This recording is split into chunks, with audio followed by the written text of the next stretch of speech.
Hello, hello, hello.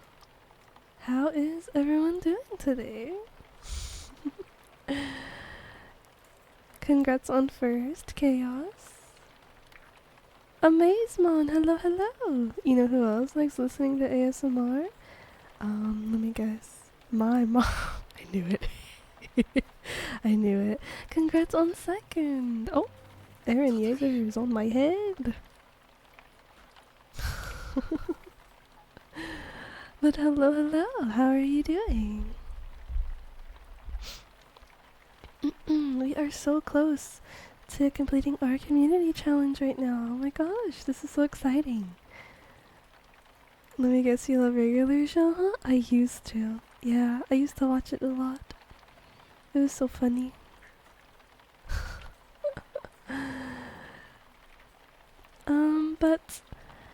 but yes, hello everyone. Hello Honey, hello Chaos, and hello Amazemon. Thank you all so much for being here so early. I really appreciate it. I hope everyone's had a really good day today. My day was pretty average. I had a doctor's appointment and that went well, so no complaints there. But yeah, I hope everyone had a nice relaxing day, or I hope you did something fun and exciting. I was just watching some of it, and literally there's a scene where High Five had a large knife. Oh, I think I know what you're talking about. That sounds very familiar.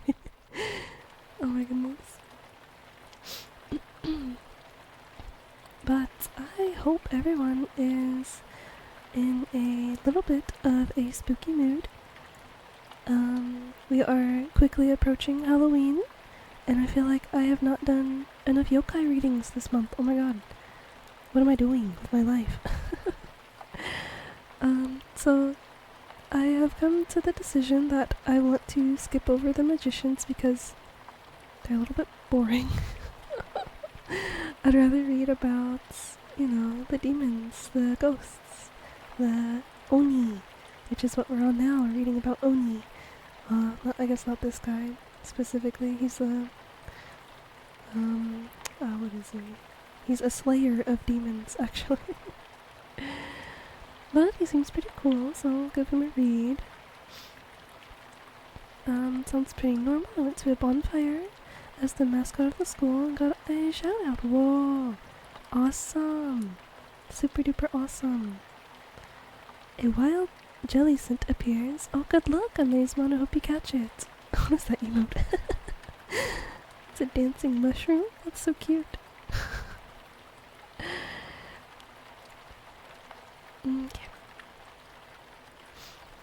I hope everyone has some fun plans or spooky plans for Halloween this year. You know who else is gonna catch it? Your mom. Oh goodness.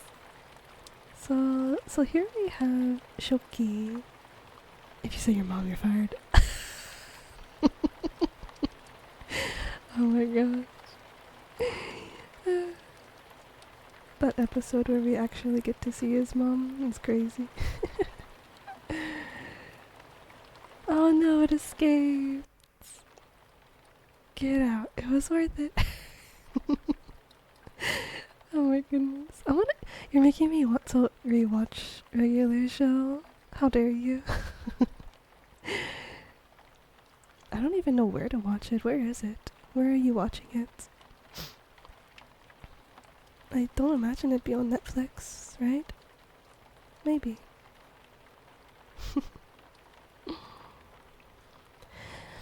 Okay. You just watch reactions on YouTube? Oh, I see. Yeah. That's one way to do it. Sounds very fun. Oh, I used to say that so much. It annoyed my mom so much. Oh my gosh. Give us a raise, loser. I'm dead. It's so good, so good. Okay. Let's begin. Let's start reading a little bit. So up first we have Shoki. He is a slayer of demons. I guess you could call him a demon slayer. um, in his picture here, it seems like he's holding up a tiny little red demon. Oh, it's so cute though. But alas, it is his duty to slay all of the demons. So let's learn a little bit more about him. Read, yeah.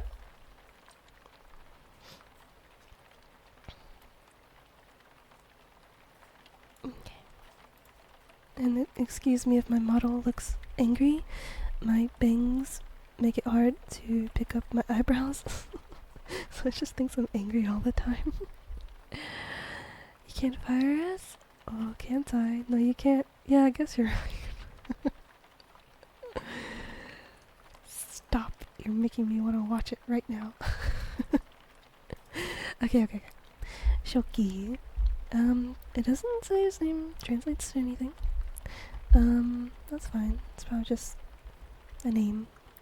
So, appearance. Shoki, also known by the Chinese rendering of his name, Zhang Kui. Oh! Lamia!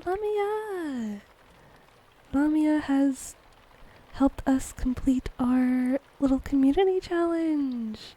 Thank you so much, Lamia. Hello. Well, that's that. Next stream, I'm gonna be a ghost. Oh my god, it's the new message. Does anyone else smell burning? Oh, it's just our lovely royal arcane dragon Lamia. She plays a variety of cool and fun games. Definitely go check her out.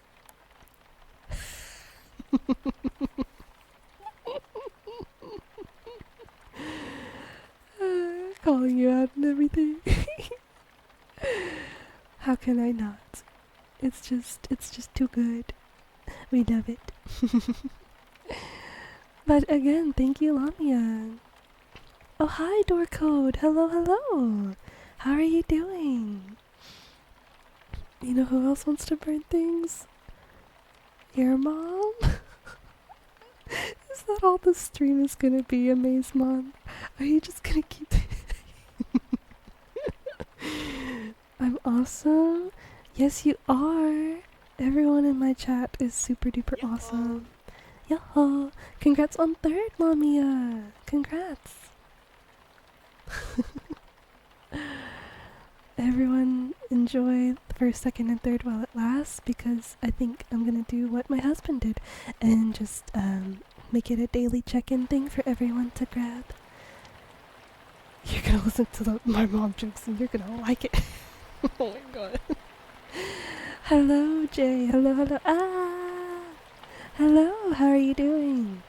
I hope everyone is doing absolutely lovely today. And I'm gonna probably keep saying this, but please excuse my angry expression. My bangs are covering my eyebrows, and it thinks I'm angry all the time. Just finished eating. What'd you eat, Lamia? What'd you eat? Tonight, Cal and I, we had curry. It was so good. Bojangles? Ooh. Hey honey, did we have Bojangles before? I've been trying so much. Oh yeah, we have it. Okay. I've been trying a lot of different new fast foods, and I didn't remember if I tried Bojangles yet. Oh, we drove by it a couple times, but we never tried it. Oh, okay. Yeah. It's hard for me to remember, because I know for sure we had Five Guys. We had Freddy's. And that's where my memory ends. And you didn't share the curry. I'm sorry, Lamia. I'm sorry. Next time, I promise. But you didn't share Bojangles. Lamia. Amaze Mom. You're killing me. Oh my god. Please. Oh, it's a cute emote. Your Uncle John. How's I supposed to know y'all never had it? I don't know. Oh my goodness. I don't know. You're supposed to read our minds, Lamia.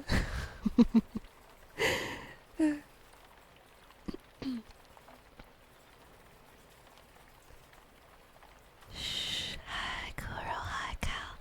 Hi, Peck. Hello, hello. Hello, Peck. Hi. Whisperly breaks. I know, right? How do you do that? What the heck? Are you okay, honey? He's laughing over there. Oh, look at the message. There's Peck's message. Ah, there he is. The reason we have so many bird-shaped holes in our windows. Peck. He's a really cool city pop themed stellar sea eagle who plays a variety of games. Please go show him some support. I'm not okay. Peck is hilarious. I agree. Do you like the little bird emoticon I added? I thought it was so cute. Where your friends are only one call away. Exactly. You know who made him do that? My mom. Amazement. Oh my gosh. It's very cute. I'm glad you think so. You know who else plays Little Walk? Who? Just say it. Oh my gosh. But good job, everyone. We reached our community challenge, and next stream. Oh, your dad. Oh, caught me off guard with that one. But next stream, I will be a ghost. I hope we are all excited for that. Okay. Let's Tech taught me how to set things up for an emulator thing. Pretty sure I broke him at times. Oh, oh, that's okay. That's okay. That's fine. It happens. That's what friends are for, right? Oh my gosh. Amazement. Just know I'm gonna keep reading it in my head, but I might not read it out loud every time. I just want you to know that. Okay. Let's continue reading about Shoki.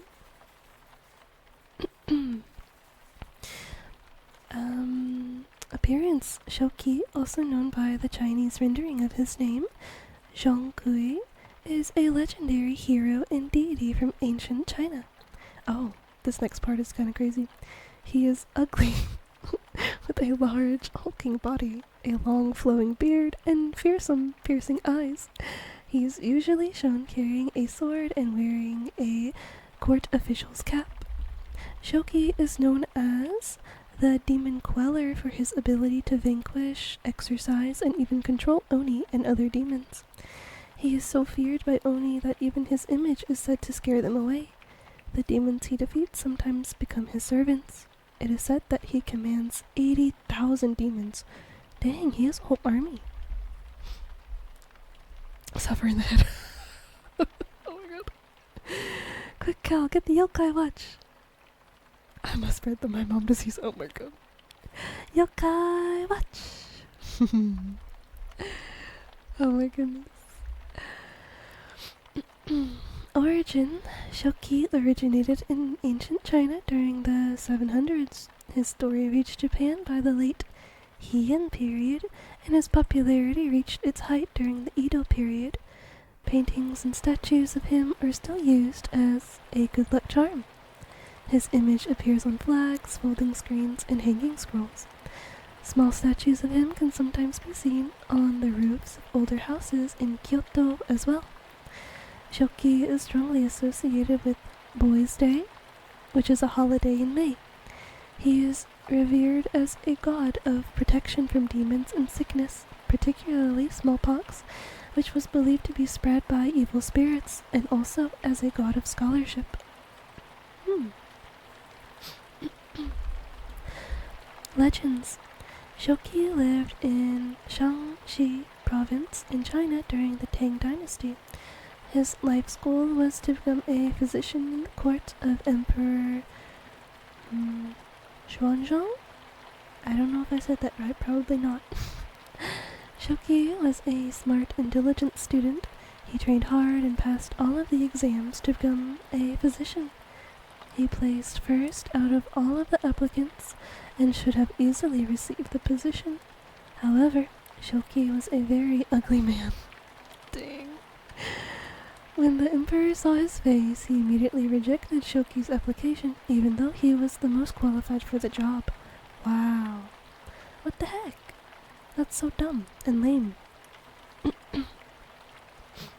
Shoki was devastated, as he should be, oh my gosh. His dreams shattered. He committed suicide on the steps of the imperial palace. The emperor was moved by Shoki's dedication. He felt great regret for denying the application of such a talented and brilliant man on account of his looks. The emperor ordered that Shoki should receive a state burial of the highest rank, usually only reserved for royalty, and posthumously?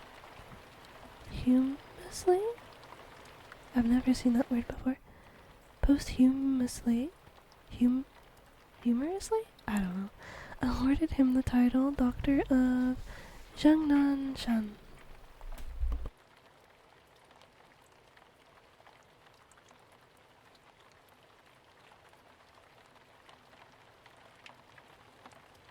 I have just been informed by my lovely husband and Maud that it's pronounced posthumous. Okay, I still don't know what it means. Awarded him the title Doctor of Jiangnan Shan. Years later, the emperor became gravely ill. Delirious with fever, he dreamed that he saw two oni. The larger one was wearing the clothing of a court official. It grabbed the smaller oni, killed it, and ate it. Then it turned to the emperor and introduced itself as Shoki. He vowed to protect the emperor from evil. When the emperor woke up, his fever was gone. Xuanzhang commissioned the court painter to make a painting of Shoki based on his dream. Shoki became a popular deity across China and later Japan. He was revered as a god of scholarship for his great devotion to his studies and as a protector against disease and evil spirits.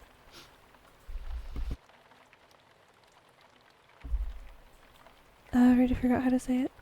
Posthumous?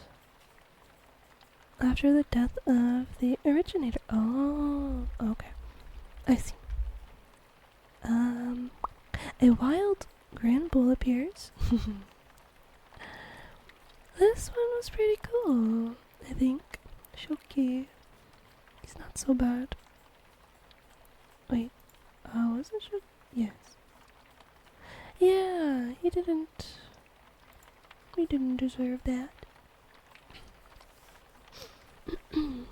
But yeah. Okay. Let's read about Shoki a bit more in my book of Yokai. Right now we are on part 5, which is the final part, I believe. It's about Oni, which are Japanese ogres.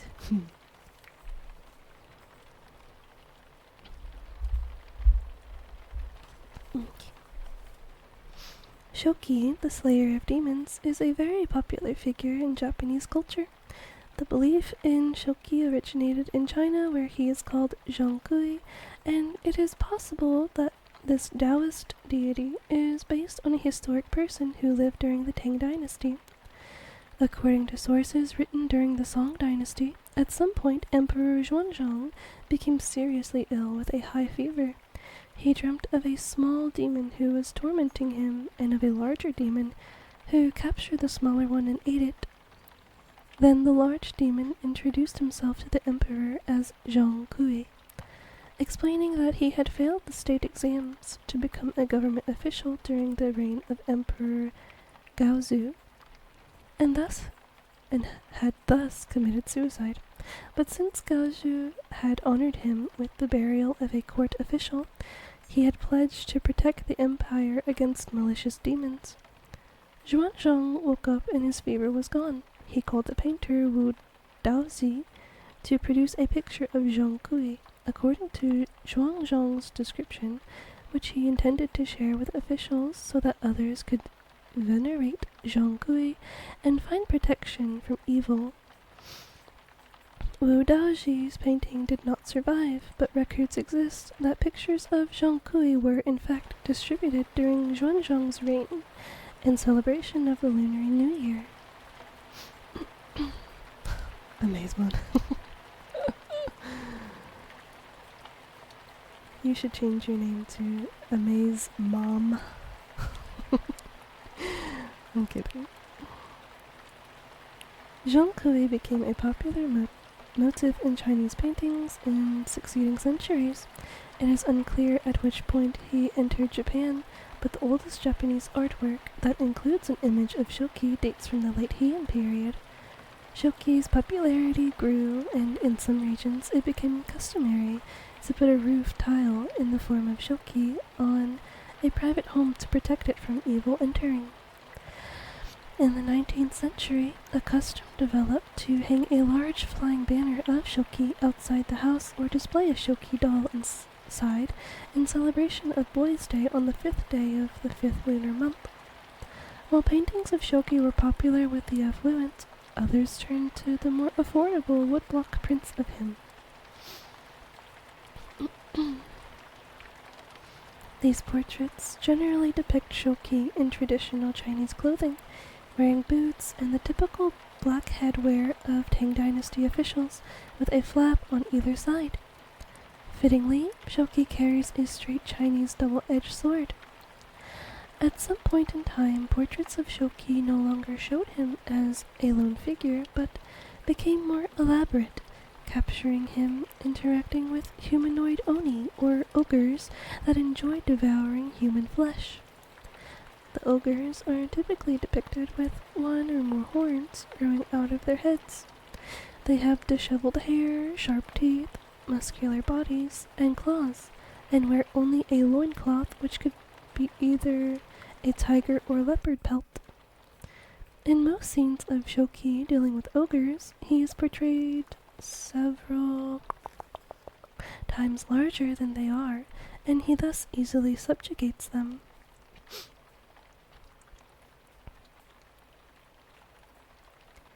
A distinct contrast to this classic depiction of shoki is shown in a painting by Aoki Toshio, who was born in Yokohama and was among the first Japanese to settle in the United States at the end of the 19th century. Ooh, history. Toshio portrays shoki not as a slayer of ogres, but as their overlord, contemptuously surveying feasting ogres in grotto-like spaces that are filled with them quarreling, arm wrestling, and playing musical instruments. From around the same time as Toshio's painting is the composition by Kawanabe Kyosai, which shows shoki pursuing a group of ogres while riding a ferocious tiger that has already sunk its fangs into one of them. Oh my goodness. Shoki was just going crazy, I think. Oh, hello, Zentorin. Hello. I'll try to sleep to this for the first time. Oh, I hope that you can. Definitely, sleep well if you can, please. Amazement has redeemed Kalimba. You got it. Would you like it normal or with like reverb? Like it'll sound echoey and more like whimsical? I don't think that's the word. Reverb? Okay, you got it. Reverb makes it more tingly. I agree, yeah.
enjoyed that.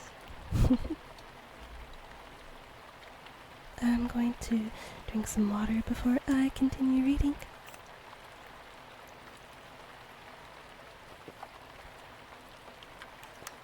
Mm.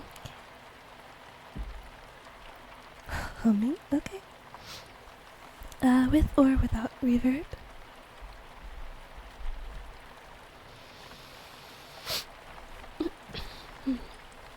Make one up and reverb. You got it.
Okay, I hope that you enjoyed that.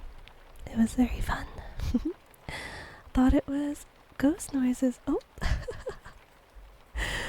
perfect, perfect, because next stream I will be a ghost.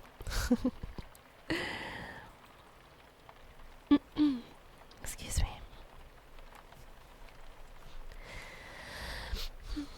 I think humming in reverb is one of my favorite things to do now, as well as playing the kalimba. It just sounds so nice. Raccoon Goose, hello, hello. How are you doing? We just finished reading about Shoki. He was a slayer of demons. And now we are reading about Oni. Also known as ogres. Okay, let's see. Up next is Oni no Kannenbutsu.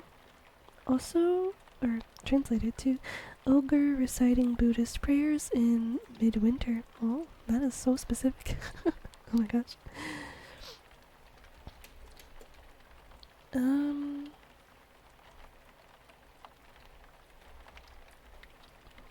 Watch it not find anything because it's not spelled exactly how they want it.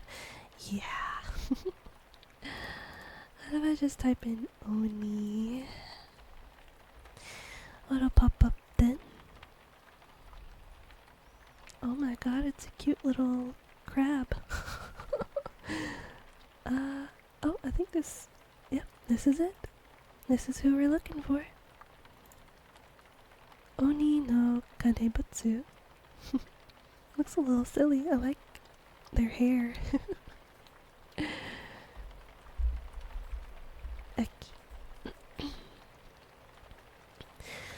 Now that we've gotten a good look at them, oh no, its horn is like bent or broken. Oh no. Let's learn a little bit about this Oni. Translation. The name Oni no Kanebutsu translates to Oni or demon or ogre's winter training. Alternate name is Oni no Nenbutsu, which means Oni's prayers. Appearance. Oni no Kanebutsu is one of the themes of Otsue, a popular genre of painting from Otsu, Shiga Prefecture. It depicts an Oni wearing monk's clothing and performing winter training. Behavior. Kanebutsu is a part of Buddhist religious training. It involves getting up before dawn on winter mornings and patrolling the streets loudly reciting prayers. Oftentimes, devotees bang a gong while repeating the name of Buddha and visit house to house to collect alms. It is performed by ascetics and lay people alike. A wild whooper appears. XJ, hello, hello, how are you doing? I hope you're in a little bit of a spooky mood while we read about some yokai.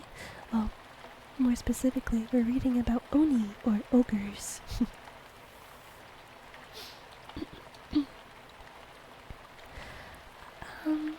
Origin?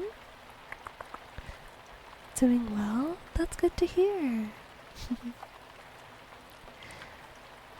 Origin, Otsu was a major station on both the Tokaido and Nakasendo roads connecting Edo with the rest of the country.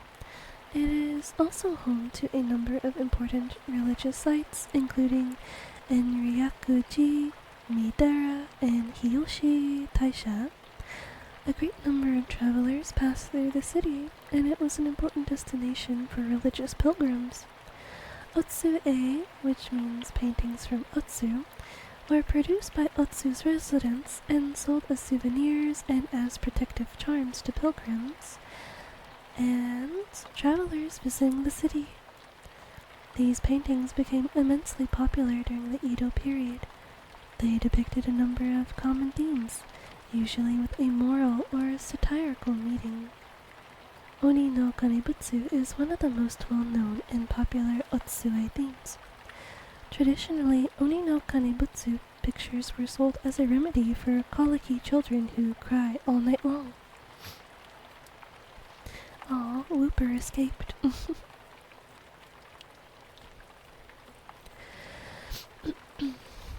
The Oni is depicted wearing monk's robes and looks ready to perform winter training. He carries a gong, a wooden mallet, and a donation registry. The only thing he is missing is a clean soul. It is said that an Oni's residence is the human heart. Their horns are the manifestation of the three poisons of Buddhism, which are the root of all evil: delusion, attachment, and hatred. The more we express our ego, use things for our benefit, see things through our own eyes, and act in our own self-interest, the more our horns grow. The Oni in monk's garb is similar in meaning to a wolf in sheep's clothing. The painting is a satire of monks and priests who dress and act pious, but who actually believe in a manner more fitting an Oni than a Buddha. This kind of comical depiction of religious hypocrisy is a theme frequently found in yokai art.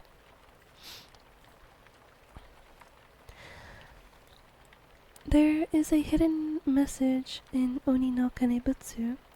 One of the Oni's horns is broken. In other words, this Oni may be trying to break out of its self-delusion. The broken horn shows that it has succeeded to some degree, serving as a role model and a reminder for viewers to do the same. So, on one level, the image is a caricature, I think I said that right, of religious hypocrisy, but on another level, it can be seen as a reminder of the path to salvation. Oh. Very interesting. I actually really like this Oni. He's chill. Harmless. I like it.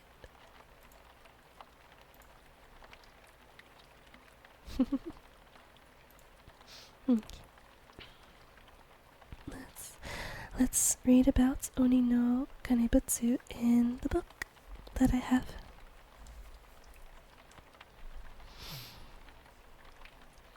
Oni no Kanenbutsu, which translates to ogre reciting Buddhist prayers in midwinter.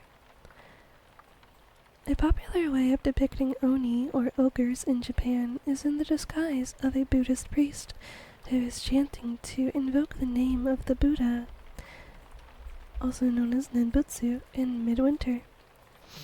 The oni is dressed in the typical outfit of a wandering priest, which indicates a black robe. He carries a striker in one hand and a gong in the other, along with a hogacho, a list of donors who supported, for example, the construction or repair of a temple. This practice is carried out in midwinter for a period of 30 days, hence the oni also frequently carries an umbrella on his back. This type of oni is a popular motif of otsu, a kind of inexpensive folk painting or print that became popular in the 17th century and was sold in the town of Otsu, which is located at important crossroads leading to Kyoto, the imperial capital of Japan. While the origin may have been Buddhist art, otsue have a much more humorous nature and, in this case, of an ogre and not a priest who is soliciting alms from people. It is a caricature of the religious hypocrisy that exists when clerics are not acting as piously as they pretend to be. Wow. I think it's funny. I also think it's a little silly.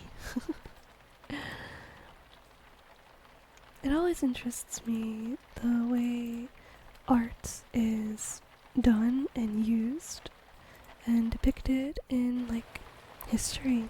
I find it so interesting that they use some artworks as, like, a humor piece. I love that, though. That's so cool. Okay, up next is Momiji.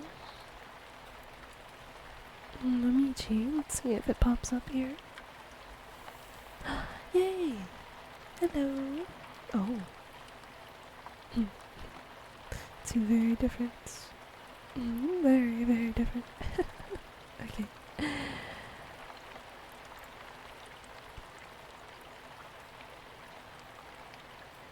I think she's really pretty. I love this artwork, actually. It's so nice. Okay. Let's read about Momiji. Translation literally means maple leaves. Oh, that's pretty. Origin: the tale of Princess Sarashina, or Momiji, is famous in Japanese theater. The no play Momijikari, which means hunting Momiji or fall leaf hunting, first appeared hundreds of years ago during the Muromachi period. During the Meiji period, it was remade as a kabuki play. Momijikari was made into a film in 1899, becoming the first narrative film in Japan. It was designated an important culture property in 2009. Whoa! That's so recent. What the heck? That's cool. Legends. Long ago, a powerful witch named Momiji lived in the mountains of Nagano Prefecture. Her story takes place during the season of fall leaf viewing, when groups of people would gather in the mountains for festivals and parties under the falling red, orange, and gold leaves. During this time, a samurai named Taira no Koremochi was charged by a local Hachiman shrine with hunting oni. His hunt had taken him to Togakushi Mountain, where a particularly nasty Kijo was said to live. Koremochi and his retainers climbed the beautiful mountain, and they came upon a small group of aristocrats having a leaf viewing party. Koremochi sent one of his retainer ahead to investigate. The retainer approached to inquire about the party and was told that a noble princess was hosting it. However, the ladies in waiting would not tell him the princess's name. Excuse me.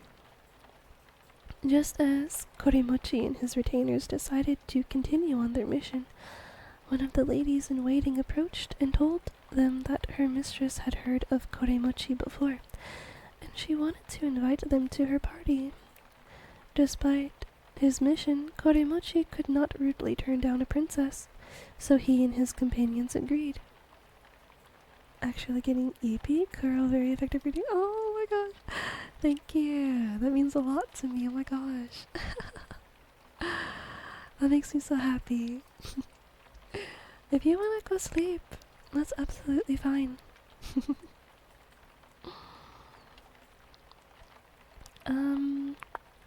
No. Okay.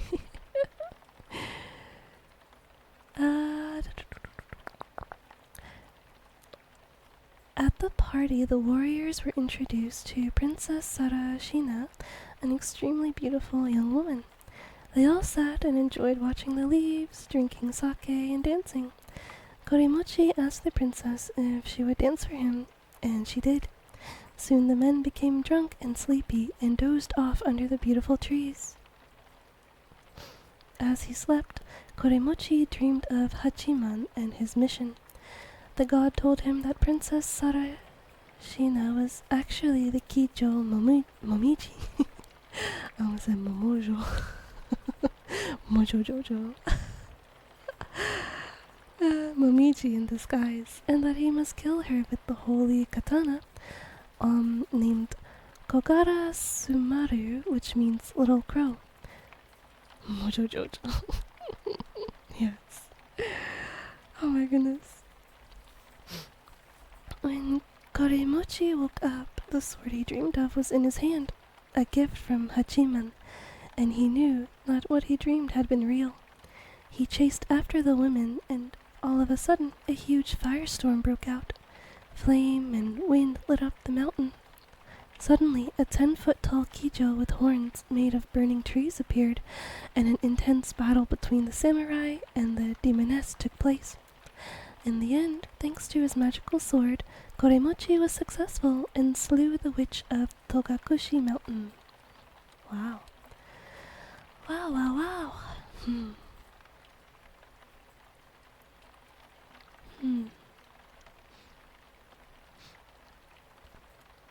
I wish it would have told us more about Momiji.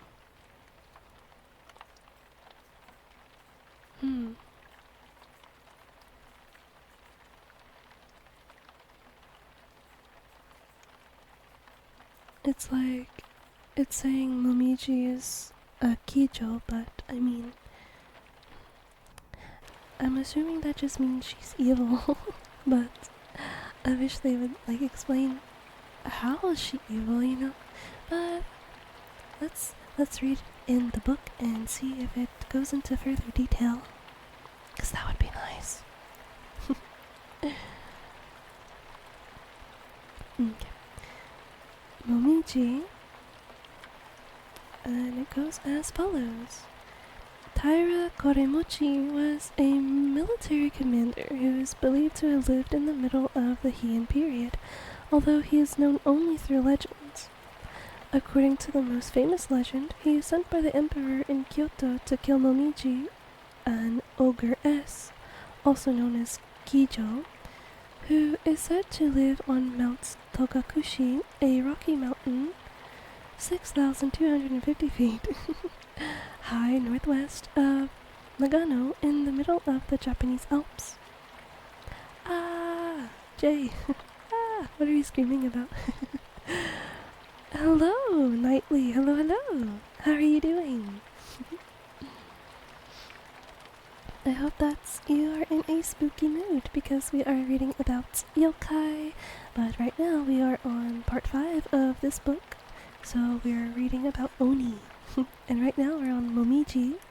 She is an ogre-ess. You're good? That's great to hear. I'm also doing good. Thank you for asking. I hope your day or night is going very well.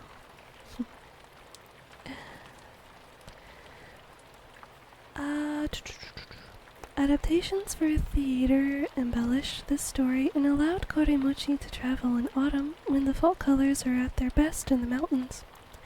He meets a beautiful woman who offers him sake, after which he dozes off. In a dream, the Buddhist deity Hachiman, god of warriors, appears and warns him about a demon. Koremochi wakes up just in time to see how the beautiful woman has turned into an ogress. He quickly draws his sword and slays her. Tsukioka Yoshitoshi was particularly attracted to this subject. For example, he designed a dramatic triptych in which the tense situation is further enhanced by a strong wind that blows over Koremochi's followers. In another version, Koremochi discovers the true nature of the beautiful woman in her reflection in the water. Oh, that's cool. I like when they throw a little twist on the story. It's kind of odd when they throw a huge twist, though. Like, it's the same legend, or it's just like a legend, but it's told so many different ways. But I find it very interesting when they do that. Thank you, madam. Same to you. Oh, thank you. Oh, a wild phantom appears. Oh, that one's really cute. I feel like there's been an increase in the Halloween Pokemon, and I'm sure there is, but that makes me really happy that there is. So we just finished reading about Momiji. Who is next? Otake Maru.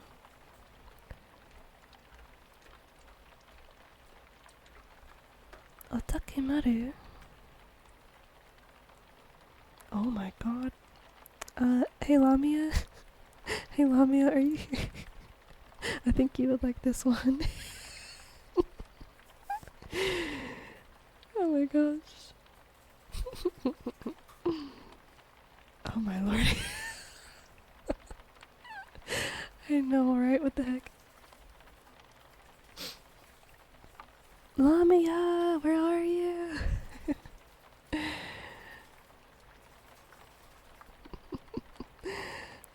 It's so funny. Okay.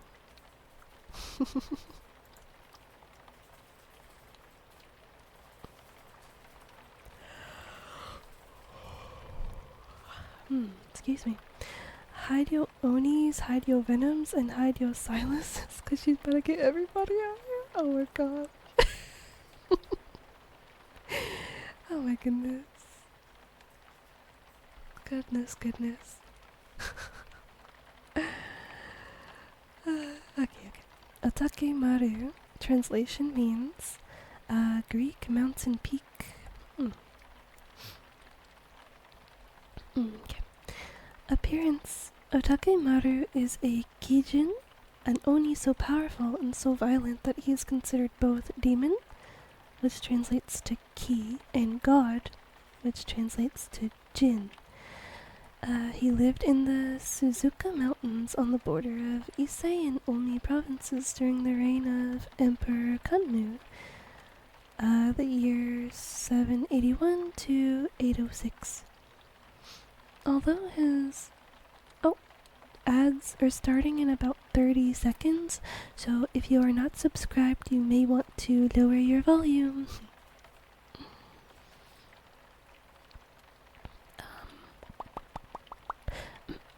Although his legend is not so well known today, he was once considered among the most fearsome yokai in Japanese history, along with Shuten Doji and Tamamo no Mei. Hey, that's the nine-tailed fox. He is often considered one of the Nihon Sandai Aku Yokai, or Great Three Evil Yokai of Japan. Some versions of this ranking replace Otakemaru with Sutoko Tenno. I don't know if we know about that one yet. I don't remember if we do. Origin, because of the time period and locations in which his story takes place, and the fact that his chief enemy was the shogun Sakanoe no Tamura Maro, it is thought that Otakemaru may be a folkloric interpretation of Aterui, a chieftain of the Imishi people of northeastern Japan who waged a devastating campaign against the Yamato Japanese. His legend also serves as the basis of Aomori Prefecture's famous Nebuta Matsuri. Oh, thank you so much for the follow, Rain Parade. Thank you so much. Please enjoy your stay. And please enjoy the yokai reading.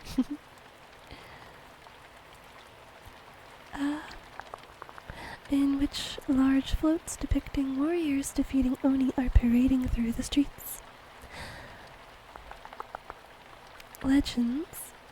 Long ago, an Oni named Otakemaru terrorized travelers in the Suzuka Mountains and stole tributes intended for the emperor in Kyoto. The emperor commanded his shogun, Sakanoe no Tamura Maro, to exterminate the demon.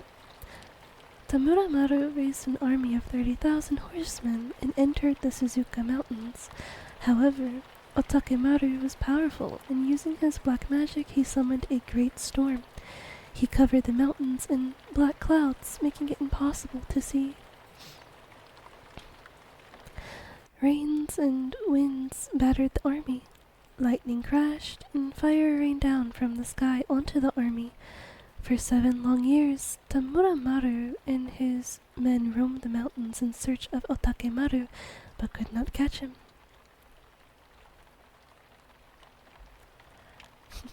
Happy, happy, happy. Hello, Urktev. Hello, hello. Welcome in. We're reading about yokai. Oh, I should say that we are actually reading about Oni, specifically right now. Right now we're reading about Otakemaru.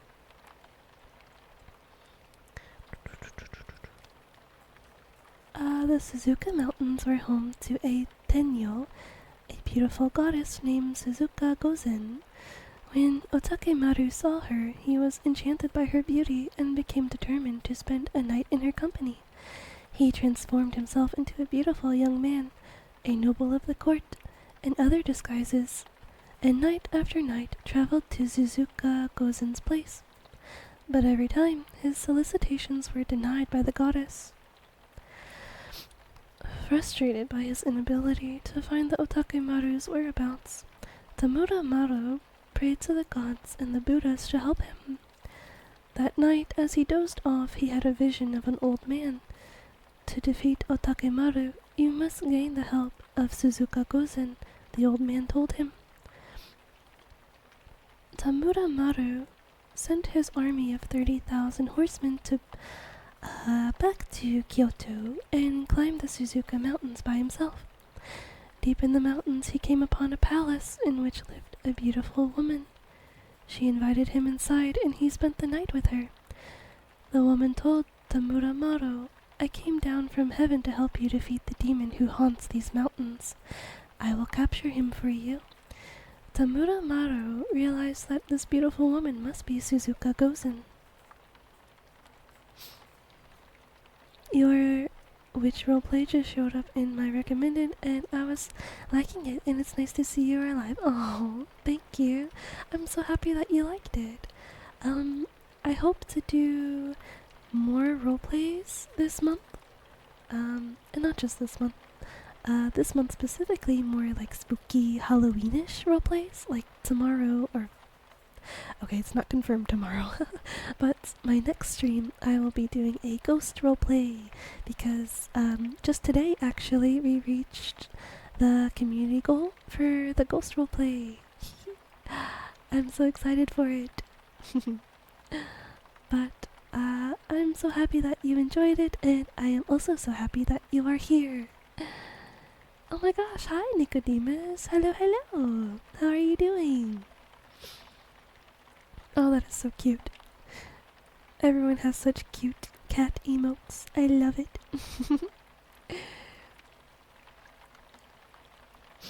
um, where was I? Where was I? Right there. Okay. Oh, it's so cute. I want to send one too. I want to send one. It's my cat. Oh, is it broken? Why does it look broken for me? Oh, it's not broken. Okay, good. I don't know why, but that's one of our cats. It's Laurie. What's funny? Honey, what's funny? Why are you laughing? Hayado! Hello, hello! It was broken for... It's fixed now. Oh my god. Why was it broken? Laurie! Of course it's broken. He's orange. Why would it not be broken? Goodness. That's funny though. Okay.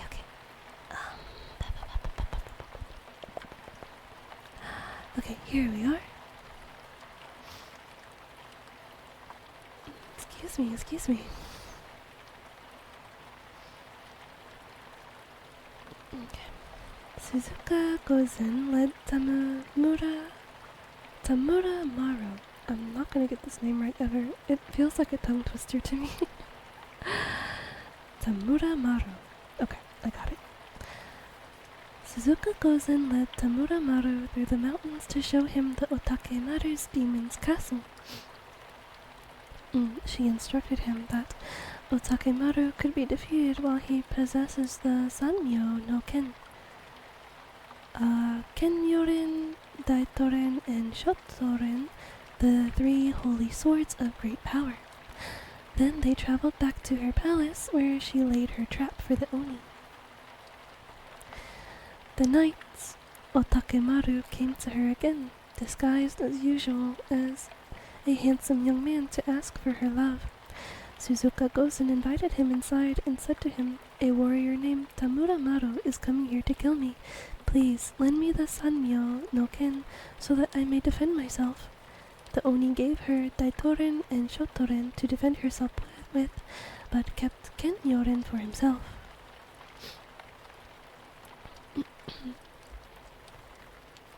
The following night, Otakemaru came once again to Suzuka Gozen's palace. Tamura Maru was waiting for him there.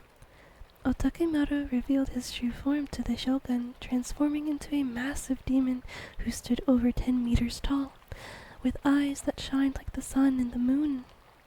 That's pretty. A terrible combat ensued. Heaven and earth shook with the fury of their battle. Otakemaru attacked Tamura Maru with sword and spear, but the shogun was a holy warrior, protected by the 1,000-armed Kanon. Bodhisattva? Bodhisattva. That's a word I've never said before. Bodhisattva of mercy and Bishamonten, god of war. Otakemaru split his body into thousands of Oni who charged at Tamura Maru. Tamura Maru took from his quiver a single holy arrow and fired it. The arrow split into 1,000 arrows, which in turn split into 10,000 more, and impaled the Oni in their faces, killing them. Just then, Otakemaru made a ferocious lunge at Tamura Maru, but the shogun was faster, and he swung his blade Sohaya at the Oni's head, lopping it off. Tamura Maru brought the Oni's head back to Kyoto for the emperor to inspect. The emperor was so pleased with the shogun that he granted him Iga province as a reward. Tamura Maru returned to Iga, married Suzuka Gozen, and the two of them lived happily together for many years. Otakemaru's reign of terror, however, was not over. His spirit traveled to India for a time and eventually returned to Japan and haunted Kenyoren. He was able to reform his body and once again became a Kijin. He rebuilt his impregnable demon castle on Mount Iwate in Mutsu province, and once again he began to terrorize Japan. Tamura Maro and Suzuka Gozen traveled to Mutsu to meet their nemesis one more time and defeat him once and for all. While Otakemaru was away from his castle, Tamura Maru snuck in through a secret back door that Suzuka Gozen had revealed to him in Otakemaru's first demon castle. When Otakemaru returned, Tamura Maru was waiting for him. They did battle, and once again, Tamura Maru cut Otakemaru's head clean off. The Oni's head flew up into the air and landed upon Tamura Maru's head and bit down hard. Fortunately, Tamura Maru was wearing 2 helmets. Oh wow, that's great. Plot armor for real. Though the demon had bit off and swallowed the first one, Tamura Maru was able to escape injury. Otakemaru's head was once more taken back to Kyoto, where it was locked safely away in the treasury of Byodoin. Goodness, Otakemaru just came back. He said, we're not done. A wild leopard appears. Oh, cute. Goodness, there was a lot to read, or it felt like a lot to read about this one. I still can't believe Lamia hasn't said anything yet. Oh my goodness. Okay, let's read about Otakemaru from the book.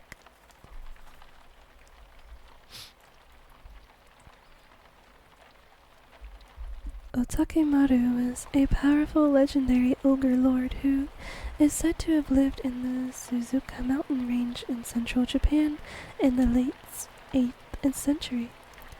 He rarely appears in pre-modern paintings and prints, especially in comparison with the later appearing ogre Shutendoji. Otakemaru was believed to be terrorizing a pass that was particularly difficult to maneuver along the Tokaido, which is Japan's busiest highway that connected Kyoto with Edo, or today's Tokyo. To put an end to the misfortunes that befell travelers, in the year 810, Emperor Saga sent the military commander Sakanoe Tamura Maru to subjugate Otakemaru. Legend has it that Kannon, the Buddhist bodhisattva associated with compassion, transformed into a beautiful woman and aided Tamura Maru in his task to search for and destroy Otakemaru. Tamura Maru eventually succeeded and beheaded Otakemaru.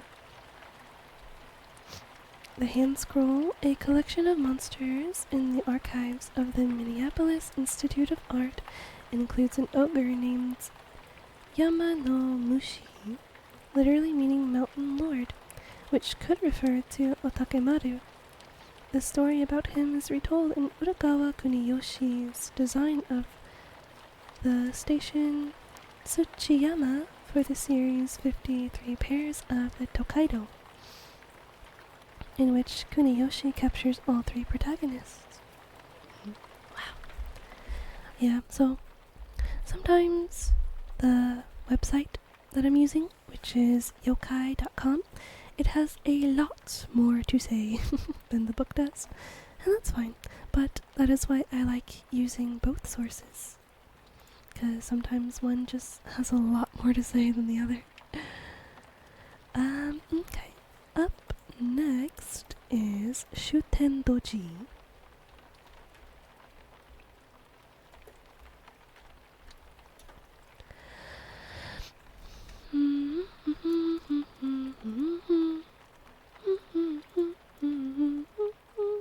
Oh, he looks like something.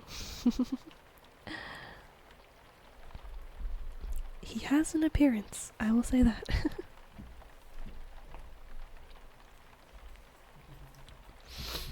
Okay.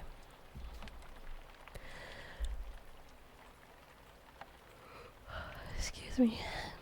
Okay. Oh, that's hilarious. Shuten Doji is translated to, well, it's actually a nickname, but it means little drunkard. Goodness. Thank you so much for the follow, Hideo. Hideo? Thank you so much. Please enjoy your stay. We are reading about yokai, specifically Oni, and we just finished reading about Otakemaru, and now we are on Shuten Doji. That's still so funny. That's the nickname. Little drunkard. Legends. There are few monsters who are considered among the greatest and most evil yokai in all of Japanese folklore. The dreaded king of the Oni, Shuten Doji, is one of them.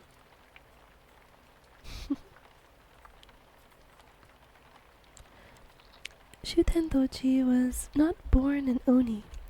There are many stories about how he came to be, but most of them say that he was originally a human boy who was born over 1,000 years ago, either in present-day Shiga or Toyama.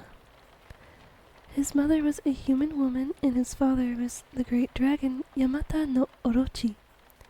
How he changed from boy to demon varies greatly from story to story, but the one popular version goes like this. There was a young boy who was supernaturally strong and abnormally intelligent for his age. Everyone around him constantly called him a demon child due to his incredible strength and wit.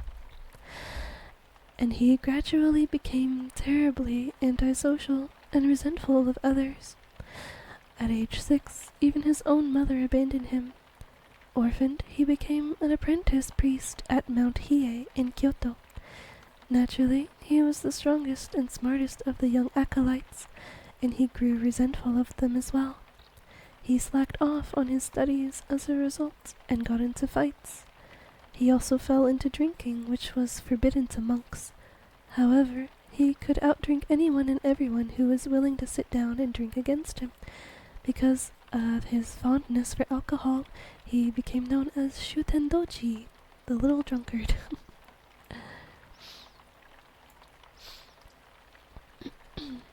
One night, there was a festival at the temple, and Shuten Doji showed up very drunk. He put on an Oni mask and went around playing pranks on his fellow priests, jumping out from the darkness to scare them and such. At the end of the night, he tried to take off his mask but found he couldn't. To his horror, it had fused to his body. Ashamed, scared, and scolded by his masters for being drunk, he fled into the mountains where he would no longer have to interact with other humans, whom he saw as weak, foolish, and hypocritical. He lived there on the outskirts of Kyoto for many years, stealing food and alcohol from villagers, and drinking vast quantities of alcohol. His banditry eventually attracted groups of thieves and criminals, who stuck with him loyally and became the foundation for his gang.